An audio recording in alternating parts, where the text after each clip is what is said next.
2024 இந்த 5 வருட காலமாக ஸ்ரீரங்கத்திலிருந்து பெரிய பெருமாளுடைய வஸ்திர வருமானம் இங்கே ஸ்ரீ ராமேஸ்வரனுக்கு அர்ப்பணிக்கப்படுகிறது.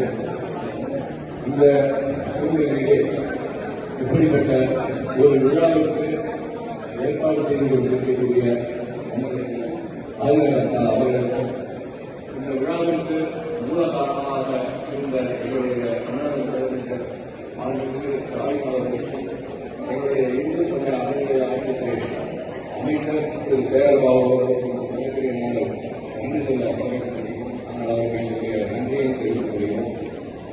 இந்த கேந்திரத்திற்கு இந்த 3 வருடமாக இந்த வஸ்திர பகுமானம் அளிக்கப்படுகிறது. இந்த வஸ்திர பகுமானம் பெருமானுடைய ஆச்சாரங்கள்